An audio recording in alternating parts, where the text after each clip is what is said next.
Gandang gabi, Bibi! Kasama nyo pa rin na DJ B-Boy Bibo para sa ating Bibi Time. Tuloy-tuloy pa rin tayo sa ating usapin na tungkol sa pasasalamat. Yan naman sa ngayon ay pakinggan natin ang ilan sa ating mga Bibi na nagbahagi ng kanilang mensahe ng pasasalamat sa aking Facebook Messenger, DJ B-Boy Bibo, DJ B-I-B-O-Y B-I-B-O. At ngayon ay simulan natin ang mensahe ng pasasalamat mula sa ating Bibi na si Angel Bayaka. Angel! Ang gusto kong pasalamatan sa buong taon na to, unang-una syempre si Lord God, kasi kung hindi dahil sa Kanya, di ko malalagpasan lahat ng challenges na dumating sa taon na to. And of course, sumunod dyan, syempre yung mga mahal ko sa buhay. Thankful ako sa kanila kasi through ups and down, andyan sila sa tabi ko and hindi nila ako iniwan. Hindi rin sila nagsasawang intindihin at damayan ako sa taon na to, and hoping next year andyan pa din sila para damayan ako through ups and down. Alam nyo naman na kung sino-sino kayo. Mahal ko kayo. Thank you. And for our next BB, Fatima Palacio, pasok. Ngayong 2023, napakarami kong pinagdaan ng pagsubok. Pero lahat ng iyon nalampasan ko unang-una dahil kay God. Gusto kong pasalamatan lahat ng taong tumulong sa akin para maging successful ang taong 2023. Salamat sa family ko, sa kapatid ko, kay Jill, kay Lian, kay Don, kay Loy, kay Kuya AJ, sa mga magulang ko, kay Mami Mai, kay Papa Rod, kay Mama Celia, kay Uncle Jun, at sa mga kaibigan kong hindi ako iniwan. Highs and lows, ika nga. Kay Jella, kay Lay, kay Dex, kay Jack, kay Evan, at sa lahat ng production sa nakasama ko buong taon na talaga namang sumalba sa akin. At kay James na nasa US, uwi ka na kasi baby. Char! Thank you rin sa Yes the Best sa pagbibigay sa akin ng masayang OJT. DJs are all the best. I miss you DJ Pipay, at thank you din kay Attorney Cams at sa mga intern friends ko, pati na rin kay DJ B-Boy Bibo. See you soon! Thank you so much, Fatima. We miss you too here sa Yes the Best. And now, let's hear it from our next BB, Rovin Olea. Hi! Bago matapos ang taong ito, gusto kong magpasalamat unang-una sa ating Panginoon dahil ligtas at malusog lahat ng aking mga mahal sa buhay. Ang taong ito ay puno ng saya at lungkot. Ganun pa man, hindi ako nawawalan ng pag-asa dahil sa aking pamilya at mga kaibigan na palagi nakasuporta sa akin. Iwanan na natin lahat ng negative vibes this 2023. At naway lahat ay maging masaya ngayong 2024. Merry Christmas and Happy New Year, everyone. Correct. Iwan na lahat ng negative vibes this 2023. And for our next BB, Christine Del Rosario. Ang mga gusto kong pasalamatan ngayong 2023, syempre yung family ko, yung mom ko, and yung dad ko, and yung kapatid ko. Kasama din yung mga friends ko, si Rachel, si Trini, si Groms, yun lang. Thank you so much, Christine. And now, let's hear it from our next BB, May. May, pasok. Before 2023 ends, I would like to thank God first and foremost for giving me strength and good health. And I would like to thank my family na lagi akong sinusuportahan and sinasamahan sa lahat ng mga desisyon ko sa buhay. Sa mga friends ko na hindi ako iniwan ever since. And gusto ko rin pasalamatan yung sarili ko sa pagiging matatag and pagiging malakas. Especially sa studies ko na pilit kong kinakaya even though it's hard. But here I am still surviving. Thank you so much. Binabati ko nga po pala ang mga taong naging parte ng 2023 ko, especially sa mga kaklase ko, BAC 33, Mass Comm students, sa mga kaibigan ko, sa pamilya ko, especially sa ate ko na si Ate Arlene Gilboa Ocampo na sobrang supportive sa akin sa mga naging desisyon ko ngayong taon na ito. And Happy New Year 2024 sa ating lahat. This year, I'm thankful for the gift of family. First, the Ramos family of Flawa, Obando, Bulacan. Then, my PLM BAC 3rd year Block 3 family. And lastly, my Teatro Marahuyo family. Ayan. Yan. Thank you sa ating BB na si Angel Gilbuena at Calvin Agustin. At last voice message mula naman kay Iverson Veroya. Hello po, magandang gabi. Ako Magandang nga gabi. pala si Iverson Veroya from Lian, Batangas. Gusto ko lang magpasalamat sa Newport World Resort sa pagbibigay opportunity na makapagtrabaho sa kanila bilang sled technician.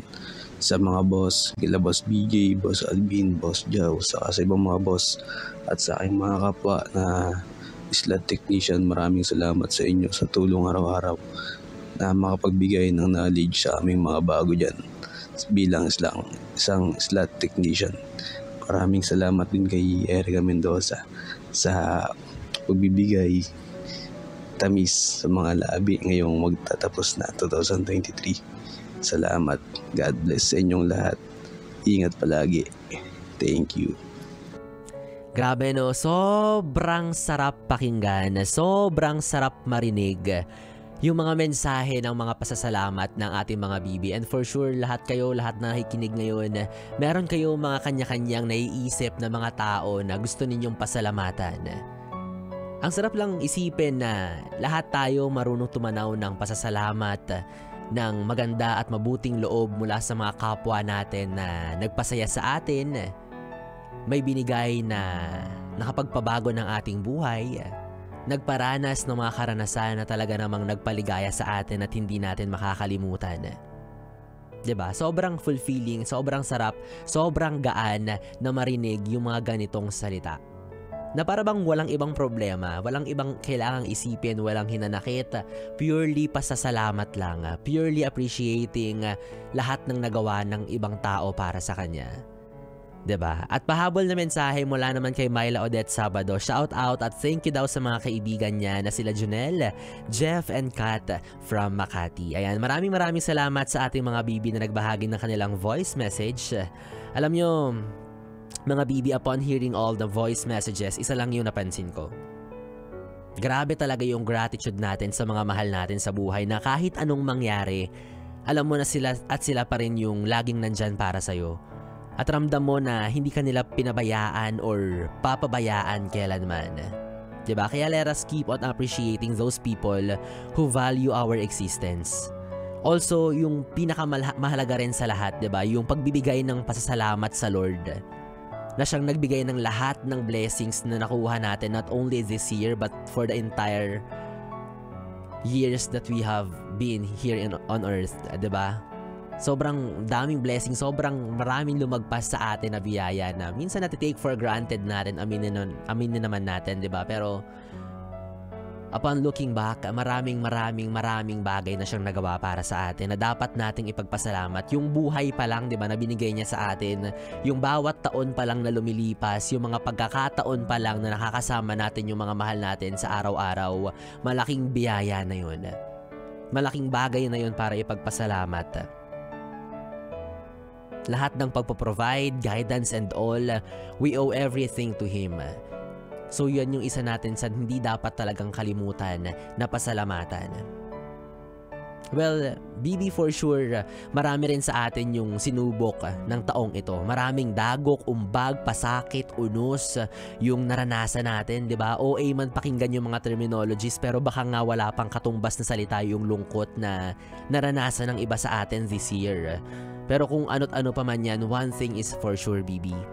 Kapag binigyan tayo ng matinding pagsubok, tandaan nyo na kalakip niyan is yung mga angels na tutulong sa atin. Hindi natin yan nahaharapin o kakayanin na mag-isa lang eh. May mga tao na hindi mo namamalayan na makatutulong pala sa'yo. 'Di ba? At sila yung mga anghel na tinutukoy ko. Kaya isa yun sa mga kailangan nating ma-realize at ma-appreciate, yung mga taong ibinigay sa atin para tulungan tayo, para gabayan tayo. Alam mo, Bibi, kulang yung oras na to para pag-usapan yung pasasalamat kasi napakalawak na aspeto niyan.